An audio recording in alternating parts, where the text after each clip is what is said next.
resumirlo en 5 cosas, podríamos empezar por el adecuado conocimiento de la norma. Esto es fundamental. Y cuando digo conocimiento de la norma me refiero no conocer el requisito, sino conocer el porqué de los requisitos. Los auditores cuando realizan la auditoría se plantean 3 interrogantes, o debieran al menos planteárselo. 1, si las cosas están establecidas. 2, si las cosas se cumplen tal como están establecidas. 3, si cumpliéndose de esa manera son eficaces. Y ser eficaz es lograr el objetivo previsto, con lo cual lo esencial es conocer cuál es la intención de cada requisito. Entonces, para mí ese es el punto esencial, primero y fundamental. Segundo es, justamente esta determinación se hace obteniendo evidencias. Entonces, una capacidad que tiene que tener un auditor es saber diferenciar perfectamente lo que es subjetivo de lo que es objetivo.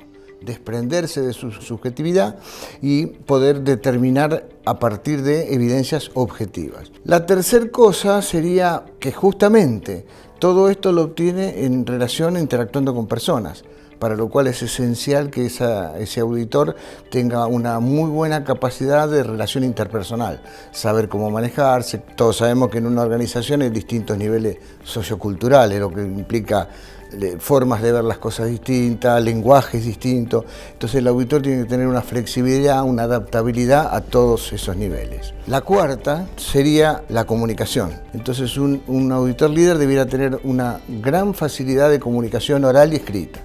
Oral en cuanto a esto que decía, las entrevistas que tiene, cómo se hace entender y cómo entiende. Y escrita respecto a los informes que tiene que hacer y cómo preparar, cómo reflejar con claridad en sus informes lo que ha visto, los resultados de las auditorías.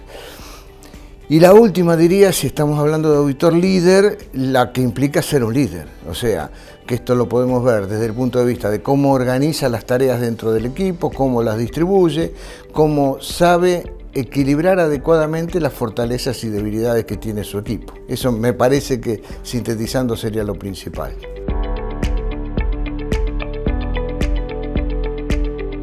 La idea, el concepto es este. Cada cosa que existe en el universo, cualquier cosa, una manzana, una máquina computadora, un satélite, tiene características que lo definen y lo diferencian de las otras cosas. En la medida que la suma de esas características satisfaga los requisitos del que va a recibir ese producto, esto es lo que indica el nivel de calidad. La definición esta de calidad, si vos observás, es una definición que podríamos llamar relacional, porque dice grado en el cual un conjunto de características inherentes satisfacen requisitos, con lo cual uno podría decir, la calidad depende de qué requisito quiero satisfacer, con lo cual la calidad no es un término absoluto. Esa manzana que estaba mencionando podría ser para alguien de excelente calidad y para otro de no muy buena calidad. ¿Por qué? Porque, bueno, buscan satisfacer requisitos diferentes. La forma que uno tiene para asegurar, primero, el logro, segundo, el mantenimiento y tercero, la mejora de la calidad, es teniendo todos esos procesos bajo control. Si vos mirás, por ejemplo, las normas de sistema de gestión, como el caso de la ISO 9001, es eso, es establecer criterios con el cual deben mantenerse bajo control los distintos procesos que terminan generando un producto o servicio. Con lo cual, si esos procesos están bajo control, el resultado final va a estar bajo control. Y si esos procesos, yo, teniéndolos dominados, puedo empezar a trabajar sobre ellos mejorándolos, el resultado no solo va a estar controlado, sino que es susceptible de ser mejorado. Las competencias que tiene que tener un auditor líder, en definitiva la podemos resumir como la sumatoria de 3 aspectos: formación, experiencia y atributos personales.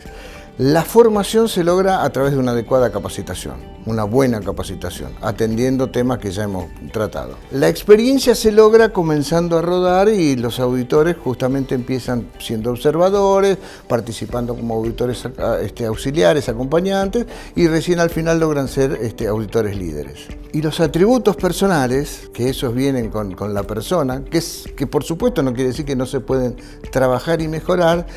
Uno lo podría identificar fácilmente pensando qué hace un auditor. Un auditor es obtiene evidencias para ver si se están cumpliendo los requisitos. Entonces interactúa con personas, observa cosas y analiza. Con lo cual los atributos personales que tiene que tener un auditor son buena capacidad de relación, capacidad de observación, ecuanimidad, equilibrio adecuado, adaptabilidad, mente abierta para ser capaz de mirar cosas que no está habituado a ver o mirarlas desde otro lado. Esos yo creo que son atributos personales que debiera tener el auditor que, bueno, vienen con él, pero que uno cuando prepara auditores debe trabajar sobre ello para tratar de mejorarlos. Diría que es como una moneda de dos caras. Por un lado, hacia afuera, el aplicar la norma ISO 9001 y certificar el sistema con esa norma implica una demostración de que yo tengo capacidad de satisfacer a mis clientes. Con lo cual es una mirada es una herramienta de marketing, ¿no? Importante, de hecho es la más importante. Pero la otra cara, hacia adentro, es la optimización de mi sistema de gestión, es el dominio de mis procesos. Es decir, eso que obtuve como certificado es consecuencia de haber hecho un montón de cosas. ¿Qué son esas cosas?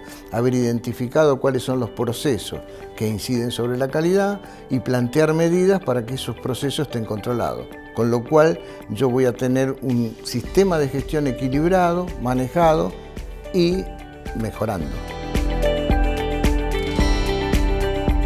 No tiene límites, no tiene límites. Esta norma está planteada, está diseñada para que sea aplicada a cualquier tipo de organización, ya sea con fines de lucro, sin fines de lucro, y podemos pensarlo, y de hecho existen, desde una organización unipersonal hasta una corporación con una cantidad de plantas distribuidas por el mundo. Está pensada absolutamente amplio en ese sentido. No, en el mundo de la certificación existen dos tipos, la certificación obligatoria y la certificación voluntaria. La ISO 9001 entra en el terreno de la certificación voluntaria. Lo que pasa es que uno piensa las ventajas que significa la certificación. Uno hasta podría plantear, bueno, yo podría implementar un sistema con la ISO 9001 y no certificarlo, si total obtengo los beneficios de tener el sistema controlado. Lo que pasa es que el certificarlo significa que alguien externo va a venir, va a corroborar que lo que hice está bien y la mirada externa siempre me mantiene vigilante, atento y además me puede hacer aportes que yo no pude haber visto. Las certificaciones ISO 9001 tienen una validez de 3 años. Cuando la organización se certifica, a partir de ahí corren los 3 años de certificación. En ese intermedio deberían el organismo de certificación hacer visitas de mantenimiento para observar que el sistema se mantiene en condiciones. La frecuencia de esos controles puede variar dependiendo de los acuerdos incluso entre la organización y el certificador y como mínimo tiene que tener una auditoría de control por año. Si observamos en perspectiva los requisitos de la norma ISO 9001, vamos a ver que están ordenados en cierta medida siguiendo el formato PHBA, que es el ciclo de mejora continua: planificar, hacer, verificar y actuar. En particular quería referirme ahora al capítulo 9, que es el verificar, el que tiene que ver con verificar. El capítulo 9 es donde nos plantea los mecanismos que tiene el sistema de gestión de calidad para poder verificar si ese sistema está funcionando adecuadamente y logra los resultados previstos. Este capítulo 9 está dividido en 3 cláusulas, de la cual quiero rescatar o resaltar en este punto la 9.2, que es la de auditorías internas. La auditoría interna es el control que tiene la organización para ver que todo lo establecido se está cumpliendo adecuadamente. Cuando uno lee detalladamente ese requisito, ese capítulo debiera ser, se plantea, por un lado, que hay que desarrollar un programa de auditorías, barriendo todo el sistema de gestión. Al definir ese programa de auditoría debo tener en cuenta algo que cruza transversalmente toda la norma, que es el pensamiento basado en riesgo, es decir, analizar cuáles son las áreas o los procesos donde existe mayor riesgo para la calidad y sobre ello volcar más énfasis cuando hago ese programa de auditoría. La segunda cosa es, definido ese programa de auditoría, llevarlo a cabo.